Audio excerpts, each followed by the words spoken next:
ha, iba yung Purkinje sa muscle. Video na lang para may sound. Oo. Anong type ng cell tong Purkinje fibers? Type, anong, in terms of parang shape niya and structure. Spindle shape. Polarity. Sudo unipolar?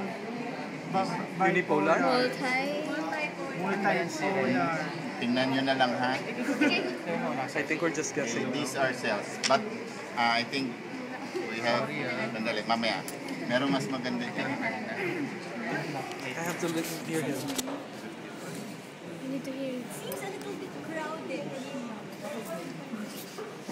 Opposite. Joke lang.